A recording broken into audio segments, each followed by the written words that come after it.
When did George MacIntyre know that he was going to be a Tennessee Volunteer, and what does a Tennessee Volunteer mean to George MacIntyre? We're going to hear comments from George MacIntyre, Tennessee's 2025 quarterback commit, all that and more, plus a player interview coming up today on a Friday. Locked On Vols. You are Locked On Vols, your daily podcast on the Tennessee Volunteers. Part of the Locked On Podcast Network, your team every day.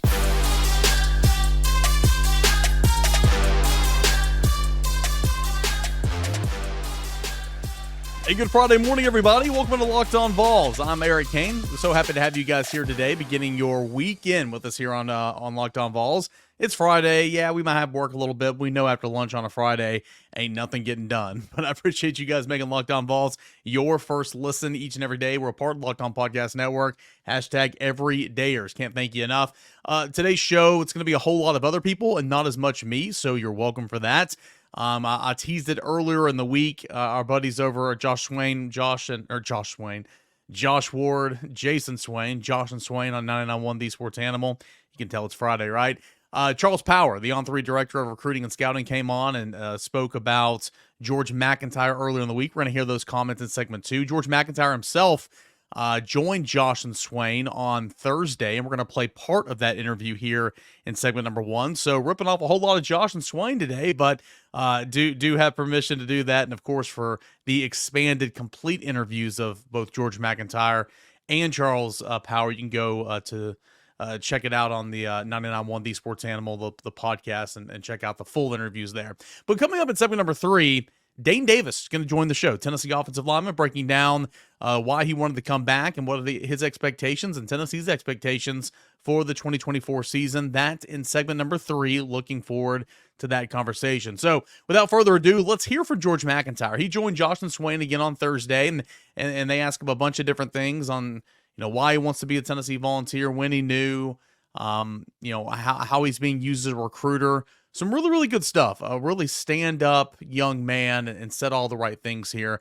Let's give that a listen. This is George MacIntyre on Thursdays, Josh and Swain over on 99.1 The Sports Animal. So Tennessee's always kind of been at the top. They started recruiting me pretty early, and, I've always really liked them. But probably like 3 months ago, I was at the Georgia game. It's funny because they didn't play very well that game, but I just really like the environment and kind of clicked that weekend. And ever since then, I've been waiting to announce that I'm going to be a Vol. Why was it so important to try to be as objective as you could, to look at other schools, consider all the options? You had a ton of options, can go pretty much anywhere, right? Knowing how you feel about Tennessee, but to make sure you consider the other options to make sure. Why was that so important to you? Yeah, I think my parents were definitely very supportive on, wanting to get out. And, if I told them a place I wanted to visit, they usually were kind of hopped on board and, just kind of be able to compare everything. But, I still couldn't find anywhere better in Tennessee, and I'm glad I made the decision. Why did the offense, and obviously you want to go somewhere where you can be developed and have opportunity to play at the next level, but what stood out to you about Tennessee's offense that make you want to play in it? Yes, sir. It's very quarterback-centric. They run the ball really well, which I think helps out the passing game a lot. They get their playmakers in space, and they like to stretch the ball vertically, which I do as well. So I think it's a really good fit. What about your recruiting skills, George? How would you grade your recruiting skills? Because now that you are committed and you're going to be here for the next 3, 4, 5 years, you want to play with really good players around you because that makes your job easy. What about those recruiting skills, man? I got to put them to use. I've been recruited for a while, so hopefully I learned some little tactics, and we're going to try to bring in a ton of big-time talent and make this class one of the best in the country. Yeah, how involved are you with Josh Heupel and talking to him and Joey Halsley and guys that they might be after him? Some of the top players already who are going to be on their board, but how much do you kind of communicate with them about how much you want to help and what their recruiting efforts are? Quite a bit. We've got a couple different group chats between recruiting coordinators, like position coaches, and then Coach Heupel as well. And, just top guys, they can kind of use me as a vessel of, kind of when guys want to visit and, when they want to take their OVs and stuff like that. So I'll definitely going to try to meet a lot of the top recruits, kind of try to meet them up there, kind of plan it out. We're all on the same visit, maybe same OV, stuff like that. George MacIntyre is with us, 2025 quarterback commit for Tennessee from Brentwood Academy. Can you take us behind the scenes on the video that you shared at the announcement at your school, and then you shared it on social media? It's been a big hit. How did that come together? You're narrating kind of your message to, I think, Tennessee fans and big organization. How'd that kind of come together? What's the reaction been like the last few days? Yes, sir. Me and my family knew we kind of wanted to do something. I wouldn't say like special, but definitely different from a lot of other recruits, how they post theirs. That video, I think, it kind of shows how much being a volunteer is going to mean to me, and be able to do it in my home state. And I think the video crew did a really good job. What's the part of your game that you are the most proud of, George? I think athletically, just my touch on the football, being able to layer it. How much has playing different sports you feel like helped you become the quarterback that you are right now, and how it's going to help you become a really good quarterback at the next level? We saw your basketball skills, George. We saw you, man, balling. Yes, sir. I think it's definitely helped a ton. Basketball is my first love, and I think one way it translates over to football is reading leverage. Like, as for me, like, if you want to be a guy in an ISO situation, you're going to have to read where he's going and go where he's not, really, if you want to simplify it that much. And be able to read a DB's leverage and, kind of see where his hips are going and where the receiver's going and where to put the ball based on looking at that is definitely a skill that a quarterback really needs to have. So playing basketball has helped me out with that for sure. George MacIntyre is with us. Have you already gotten some coaching in terms of, hey, here's some feedback from Josh Heupel or Joey Halsley, maybe anybody else on Tennessee staff, of obviously what they like about your game, but also how you can grow and develop your game between now and when you get to Knoxville? Yes, sir. In the summers when I'm on campus, the rules are actually to where you can throw in front of them. So we'll have like workouts with them where, they've already actually helped me with stuff even long before I was committed, and, kind of going from that and being able to like them show me exactly like how to change stuff, how to tweak little things. And, the way they do it in their system, they have like a slideshow with what they helped Hendon with, what they helped Joe with, what they're helping Nico with right now. And then also like what they would want to help me with is, it just shows their development, and, they're really good coaches and stuff like that. The 22 Alabama game, that's a huge game for Tennessee football, for fans. What did that game mean to you, seeing that game, the connection, the celebration after? What did that game mean to you, and partially maybe your recruitment as well? Yeah, that's the best game I've ever been to. It was crazy. It definitely flexed their offense, how well, when it's executed right with the right guys, how well it can run. And, the Bama at that point was a standard, and showing that they could beat the standard with just what they've got. They really won that game off of getting their playmakers the ball in space, and Hendon had a great game, but that really showed me how a good quarterback can really lead Tennessee to big things. Good stuff there from George MacIntyre, Tennessee's 2025 quarterback commit. There's about 5 or 6 more minutes of that interview. Go check out the podcast section over at Josh and Swain, 991thesportsanimal.com. Really, really cool stuff, and I wanted to kind of bring that to the show. Talking about leverage on the basketball court and how that applies to the football field, and how he was drawn to Tennessee's offense because they run the ball so well, helps out guys getting open down the field, all that and more, being talked about as a vessel, being used in recruiting. And that he pretty much knew that he was going to be a Tennessee Volunteer after that Georgia loss in November. And I remember that, VolQuest caught up with him after the game, and he pretty much said then, he didn't say he was Tennessee, but he was like, yeah, I'm pretty much done taking on my visits. I want to focus in on my finalists. Like, I'm done taking visits. I think I've seen everything that I need to see. And, now looking back, it's like, well, it's because of that environment, because of that day. And it is interesting, though, because Tennessee lost that game, but still, just being able to kind of close the door there. So good stuff there from George MacIntyre. Again, he's Tennessee's 2025 quarterback commit, and that audio is courtesy of Josh and Swain. Hey, when we come back, I want to play a clip from Charles Power, the director of On3 Recruiting and Scouting, on George MacIntyre before we get into Dayne Davis, my interview with Tennessee's offensive lineman. It's coming up next when we return here on Locked On Vols. All right, I want to tell you guys about our friends over at Game Time. Game Time is the fast and easy way to buy tickets to all your sports. Not just sports, but music, comedy, theater events near you. And right now, all users can get $100 off when They buy a big game ticket with the code Vegas100. That is Vegas100. With killer last-minute deals, all-in prices, views from your seats, and their best price guarantee, Game Time takes the guesswork out of buying tickets. Last-minute tickets. It's for the procrastinators like maybe you and me. You can buy those tickets at the Game Time app even an hour after the event starts. Sporting event, comedy, theater, whatever the case is. You can buy those tickets even after the event has started. Flash deals as well, lowest price guarantee, event cancellation protection, and job loss protection as well. Take the guesswork out of buying tickets with Game Time. Right now, all Game Time users can get $100 off a big game tickets with the code Vegas100. Terms apply. Again, download the Game Time app.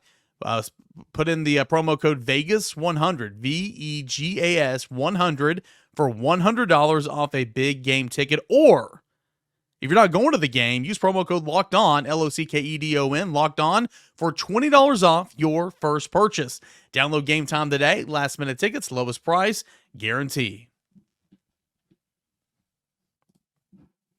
All right, everybody, welcome back into your Friday edition of Locked On Vols. We're rocking and rolling here for a Friday show. Thank you so much for making Locked On Vols your first listen every single day. Again, I'm going to get out of the way. Let's let other people talk. This was, I believe, on Monday, maybe Tuesday's show. I guess it's probably Tuesday because George MacIntyre committed on Monday. But this is on Josh Swain as well. On3 Director of Recruiting and Scouting Charles Power on George MacIntyre and what Tennessee's getting in the quarterback. Here's that audio clip right here from Josh and Swain. Yeah, I think George MacIntyre has a lot of just translatable skills at quarterback. I think this is a guy who, when you look at his athleticism, his ability to win from the pocket, outside of structure, his natural mechanics, just overall coordination, it just bodes really well when you're projecting for the position. He's a guy who I've seen in person twice. I've been to 2 of his games the last 2 years. I think he just has a lot of just playmaking ability and natural skills that we tend to like. You know, he's over 6'5". I think for a taller quarterback, has a really tight release, accurate, can throw to all levels of the field. You know, we all know his background as a basketball player, and I think that athleticism and just spatial awareness transfers really well to playing quarterback. And you know, I think George had a good junior year. A lot was made about Brentwood Academy season. They played a tough schedule. They had trouble blocking up front, but he really carried his team, and they were in tight games because of him. I think he put up pretty good raw stats, and kind of he was just dragging the team essentially. So. You know, I think that experience will help him long term. Like, he had to make a lot of plays under duress, played against pressure. That's something we see from a lot of top quarterbacks, that they really are, if they're at a powerhouse program, don't see a lot of pressure. And I think he experienced that, and I think it's going to be beneficial for his development. You know, like a lot, like what he brings to the table. And I personally love the basketball background. That's something that we've seen kind of transfer over with these top quarterbacks. Especially you look at like a lot of these NFL quarterbacks. These are guys who were high-level basketball players. You think of like a CJ Stroud, was a spot-up shooter in basketball. Like in this upcoming draft, Drake May was like that. And I think George actually bears a little bit of resemblance to Drake May, a little bit kind of from scouting both of those guys, you know, at the high school level. There's some similarities there. Now, George is going to have to continue filling out, getting stronger. But man, I think when you look at what Tennessee's doing at quarterback, you know, with Nico, Jake Merklinger, and now George MacIntyre in that class, like that's a really strong, you know, kind of triumvirate of quarterbacks to bring into your room. And, you know, I think he's a good fit for the offense as well. So, you know, I think if you're a Tennessee fan, you need to be ecstatic today. And this was a high profile recruiting battle. I think he was one of, if not the most hotly, you know, sought after quarterbacks in the 25 cycle. It looks like a really good year at quarterback in 2025. I think it was at this point much stronger than the 2024 cycle nationally. So to go in and get you know, the top quarterback in the state, one of the top quarterbacks in the country, is a huge get for Josh Heupel. Again, that's Charles Power. He is the Director of Recruiting and Scouting over at the On3 Network. Of course, I'm at VolQuest.com. We're an affiliate of the On3 Network, so some really good stuff there. And he's talking about, again, basketball and how he's going to help, you know, translate to the football field, and how he's just an athlete. And talking about how CJ Stroud was a standout basketball player, and how he kind of uses, you know, what he did on the hardwood, on the gridiron now. And Talking about that quarterback class now, George MacIntyre, and of course, anywhere you look, regardless of what service you use, recruiting service. I mean, George MacIntyre's a 5. He's a 4-star right now, but those will expand as the cycle goes on, and he'll be a unanimous 5-star, and he's a top 20 player anywhere you look. I mean, he's a really good player, in a much better quarterback class in 25 than that of 24, and so some good stuff there from Charles Power. On George MacIntyre, Tennessee's 2025 quarterback commit, and what he's going to do, what he's going to bring to Tennessee, and the quarterback success that Josh Heupel's had here at Tennessee so far. All right, again, I'm going to get out of the way. We're going to get to my interview with Dayne Davis. That is coming up next right here on Locked On Vols. But before that, I do want to tell you about our friends over at FanDuel Sportsbook. NFL regular season, it's done. Championship weekend, it is upon us, and there's no better time to put some coin in your pocket than right now over to FanDuel Sportsbook. It is America's #1 sportsbook. Right now, new customers can get $150 in bonus bets guaranteed when you place a $5 bet. That's $150 in bonus bets, win or lose. The app is so easy to use, it is safe and secure, and you can use it in so many different ways, such as live same-game parlays. You can find bets in the new Explore tab. You can make parlay in the Parlay Hub. The best way to find those popular parlays, prop bets, who we talk about, on here a lot of the times. Totals, the traditional spreads, all that and more over for the NFC and AFC championship games this weekend at FanDuel Sportsbook. Visit FanDuel.com today/lockedon to make your first bet a layup. It's $150 in bonus bets guaranteed when you place a $5 bet, a $5 bet. That's FanDuel.com/lockedon. FanDuel.com/lockedon to make your first bet a layup. FanDuel, it's America's #1 sportsbook. A very special guest joining us here on Locked On Vols, Tennessee offensive lineman Dayne Davis. He is at Big Dayne_Davis on Twitter. He's number 66 on the field. Dayne, what's up, man? How are we? Hey, doing well. Wanted to bring you on here. Obviously, you made your formal announcement that you're coming back.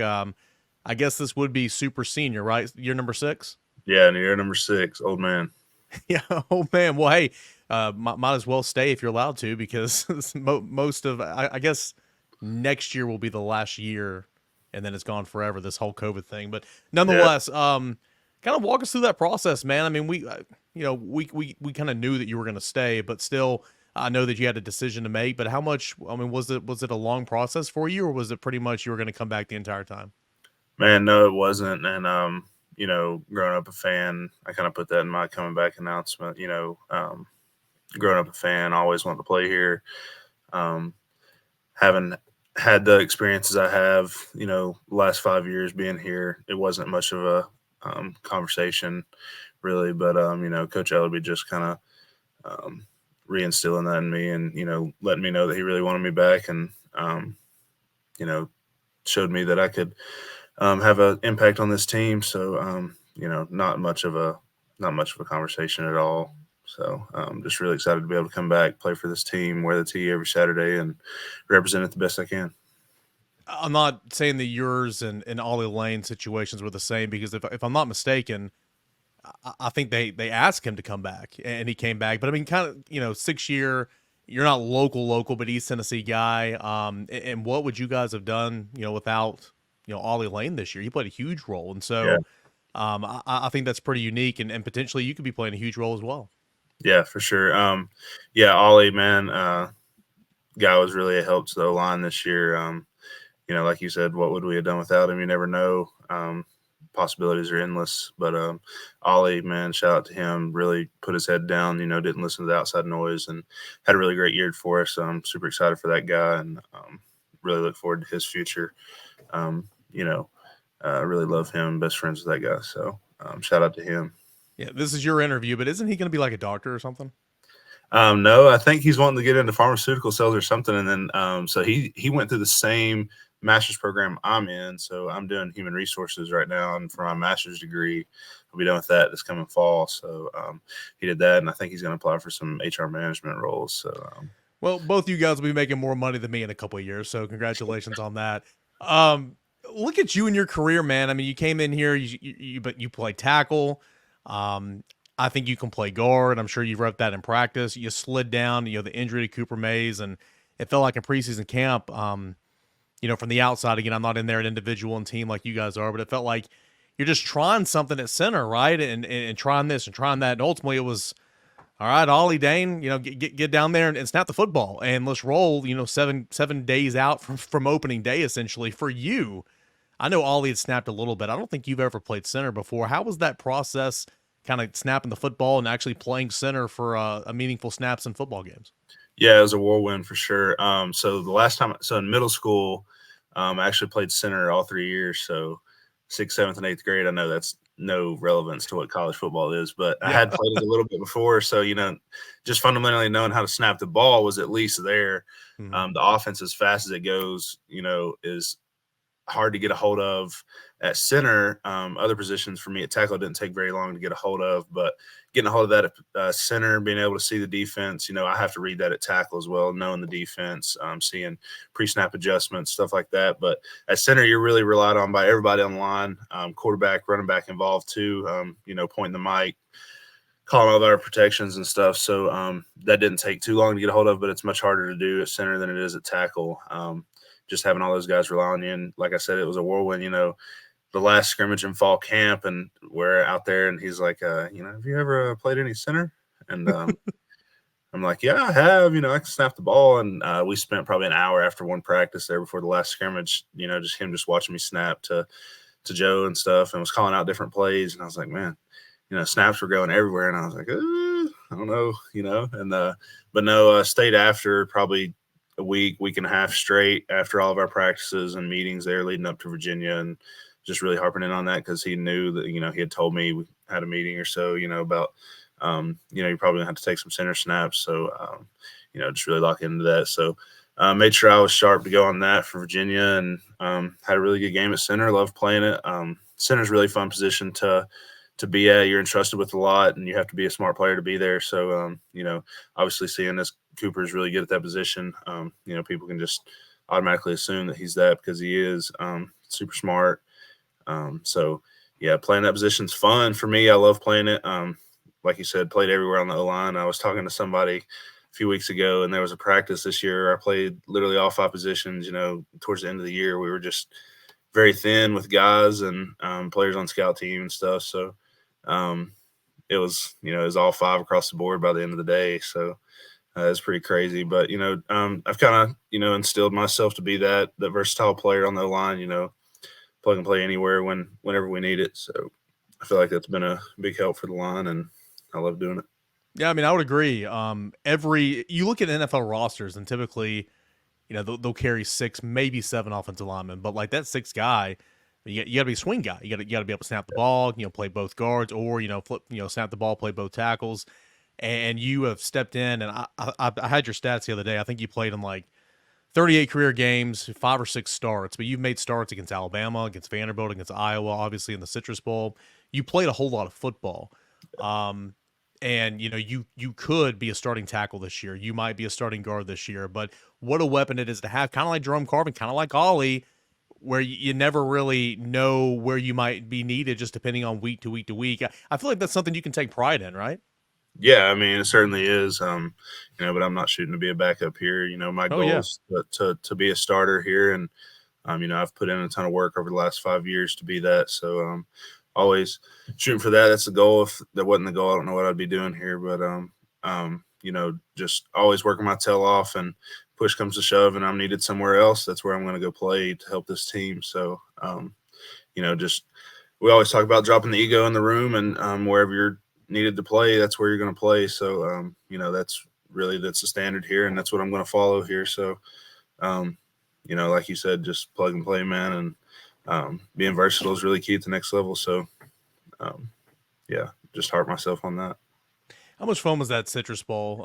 Understand you won 35-0. I get that, but it was really kind of a glimpse of what the 2024 team was going to be. Nico at quarterback, Dylan Sampson, Cam Selden back there at running back, and some guys on defense weren't playing, and Ricky Gibson stepping up and playing cornerback, and so on and so forth.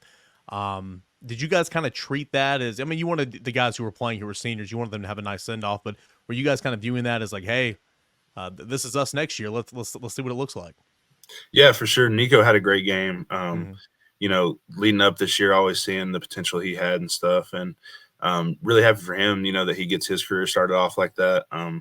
Like you said, super fun week being down there in Orlando and just hanging out with the team. Really, bowl experiences are unique because you're with the team for a whole week.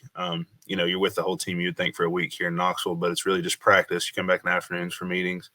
Really, you just get to sit down, do some fun stuff during the week with those guys, practice, just really hang out and have a good time during the week. And then, you're still locked in on the game because that's what you're there for. But bowl games are unique and they're fun.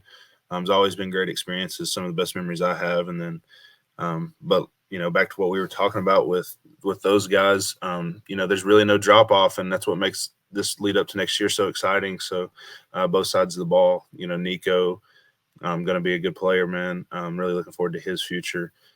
Those guys in the backfield, DeSamp, he's really a big leader on the team this year. So being in leadership council with him, that's really looking into what he thinks and, how he thinks as a player and helping him with what I know. So, and then, like you said, Ricky Gibson, those guys, John Slaughter, Jordan Matthews, all those guys. Boo Carter is going to be a really good player. He really shined in bowl prep. So I think those guys are certainly some ones to look after. Another one that popped out in my mind, Mike Matthews in bowl prep was really shining. Man, can jump out of the roof for sure.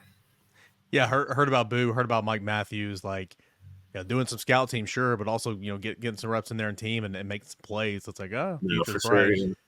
That offensive line, man, we'll get you out the door here in a second. That offensive line, I mean, again, you got John Campbell, you got Javonte Spraggins, you got Coop, you got Jackson Lampley, you add Lance Hurd, you got some of these young guys who've been a part of the room now for 2-3 years. How good can this unit be, man? I know y'all are just trying to take it day by day, but for the past 3 years, you guys have paved the way for 2,500 rushing yards, and I think that's such an incredible stat. And you played a lot of snaps in that process, man. And I know you guys are aiming to do that again, obviously. But how good do you guys think as a group you can be?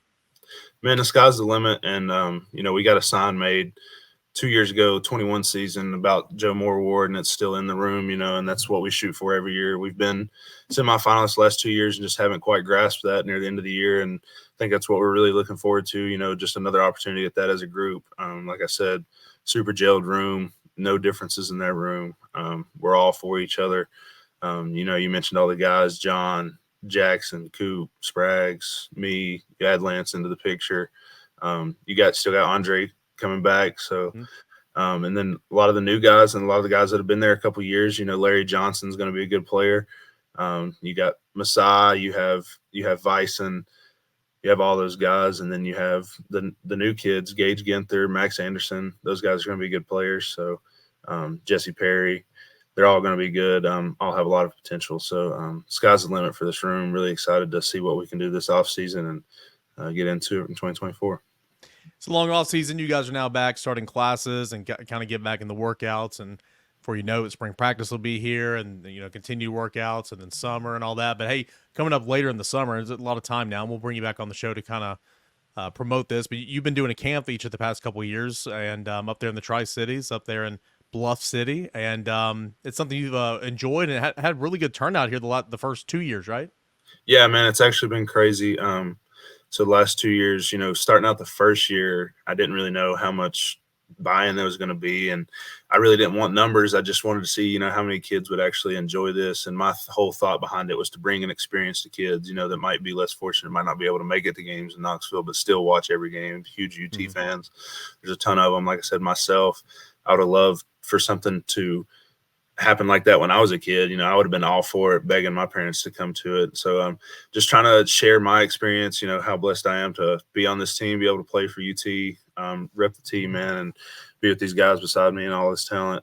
So just try to bring those guys back and give the kids in my hometown, Bluff City, upper Northeast Tennessee, an experience to, hopefully make an impact and memory in their life.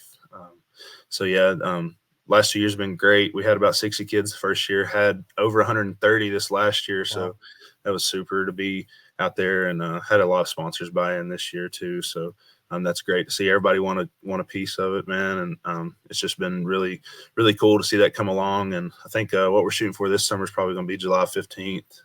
So that'll be there at Sylvan East at my alma mater. They've been I've been really blessed for them to be able to, hand over the field to me for a weekend and let me use their facilities and stuff. So shout out to them, my alma mater, Southern East Patriots, baby. And I got to feel like that's got to be like one of the coolest things about name, image, and likeness, right? Because you couldn't really do this until you were done, before. And now, Ollie's done a camp here at Gibbs. And I mean, there's been a lot of camps around here, but you're doing one. I think that's really one of the coolest things about this crazy period we're in of college football. You guys can go out and do stuff like that. Yeah, for sure. It's been fun to be able to do that, man. And I'm not in it for the dollar or anything, man. Like I said, I'm in it for the experience for these kids. I've been blessed for a lot of people to be pouring into me in my life to be able to get me to a position I am. And I just like to, like I said, make a memory, make an impact on these kids in the Tri-Cities, give them something to look forward to in the summer, man. And I hope that's what my camp does. Well, Dayne, you got a lot of fans out there, man. I'm a fan of your work, and I've been rooting for you for years. I'm excited to see, what's in store for you and everybody else, this upcoming football season. But we'll have to get you back on the podcast, get you promoting that camp later on. But congratulations on coming back and playing one more year here at Tennessee, and I know you're going to be excited about it. Man, I appreciate it, Eric. You're always the best. Always been good to me, man. Appreciate you, and we'll definitely get back on soon. So, go Vols.